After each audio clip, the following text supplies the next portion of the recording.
Mr Speaker. The Honourable Annette King.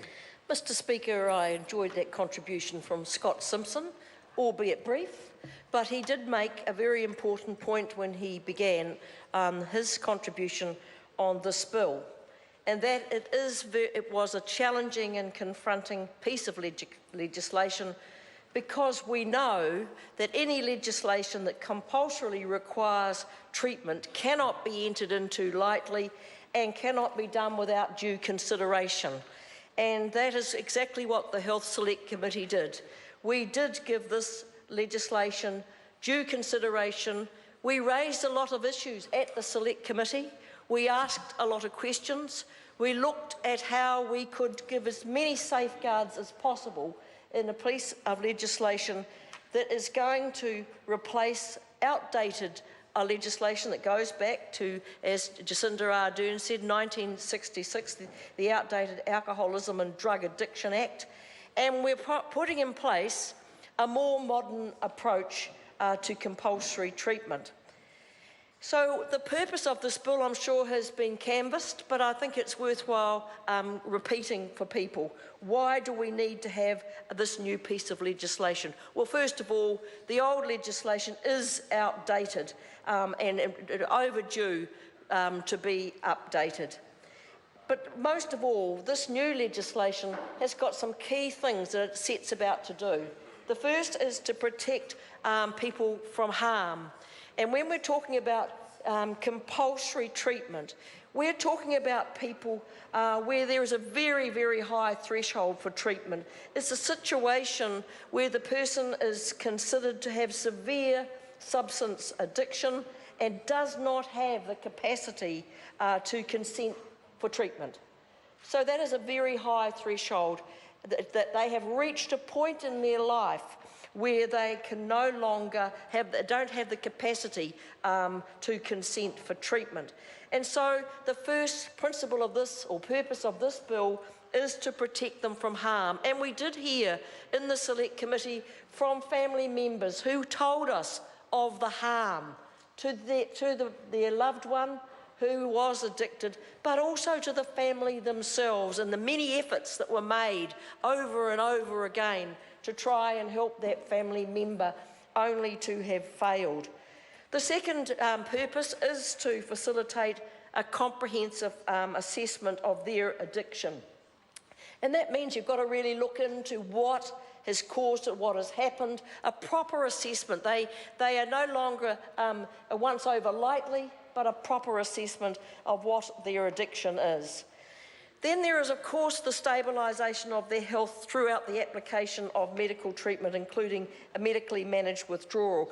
We weren't just talking about medically managed withdrawal, we're also talking about the fact that many of people who are severely addicted have other health issues. So it's not just one issue that they are dealing with. They often have many other health issues that they have collected along the way, perhaps related to their substance abuse, but maybe not always. They could have many comorbidities, and so stabilising their health, whether they have got diabetes, whether they've got a heart condition, whatever those other issues are, many of those issues have been neglected over the years as well. They rarely have been to their regular checkup to their GP.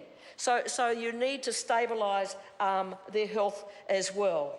It's also to protect and enhance their mana and dignity, and to restore their capacity to make informed decisions about future treatment. So to get them into a position where actually they can take back their lives and start to make some decisions about themselves.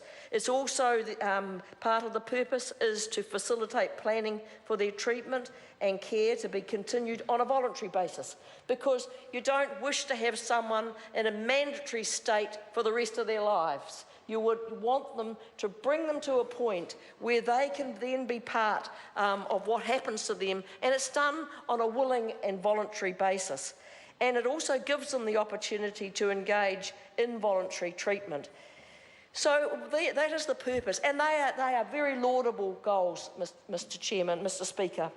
But I do want to raise some of the issues that did worry us. It wasn't just the opposition, the government worried about these as well, and that is that we have to ensure that if you bring in a new process, that you actually are able to fund it, to provide it.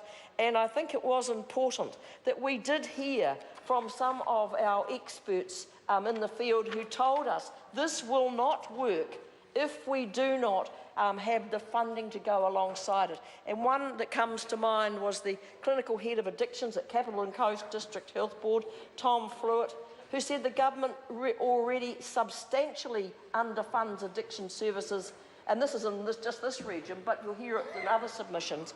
He said that when the new compulsory treatment law comes into force, existing resources may well have to be redeployed, and that would compromise patient care in other areas. This is a quote from him. He said, "I know from experience that if you put a new act in place and there is no new resource, then we have to reconfigure existing resource. That is a given for working in this country." He does support the bill, but this issue of making sure that we resource it was raised by many of the submitters. And we could not get from the Ministry of Health at this point what additional resource would be put in. We're told that it'll be phased in, so that they will be phasing in into and presumably putting resource along the phasing, but we are unsure as to exactly what that requires. We're told that there could be up to 200 New Zealanders a year that will receive compulsory treatment, and that could cost up to $750,000 annually. That is the assessment. We're not sure whether there's going to be 200 or more. I think one of the most telling submissions that we received at the Select Committee was actually from the Salvation Army. Now, think of the Salvation Army as being probably the foremost provider of residential services for addiction in this country, and for many, many years. They have been sterling in their efforts to try and help people who have addiction. And they made, I thought, probably one of the best submissions to our Select Committee.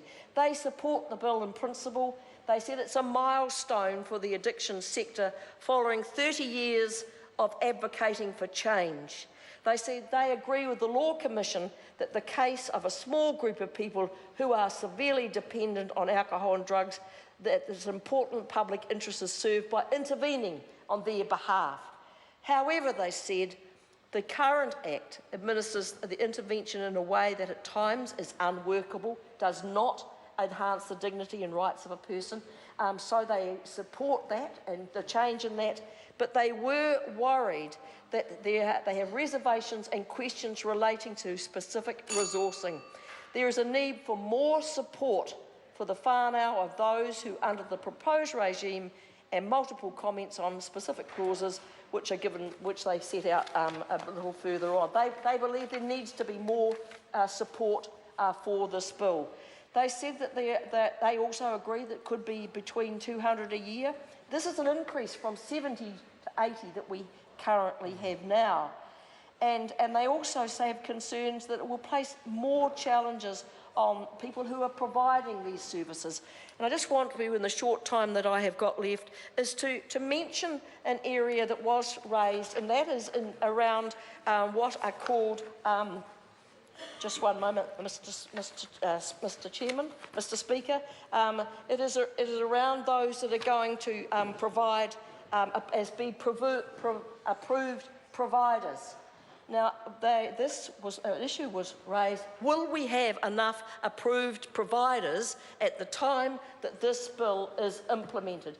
And assurances were wanted that we would not only have the funding, but we would have the people who become approved providers under this Act trained and ready and available throughout New Zealand to be able to provide this service to those who need compulsory treatment.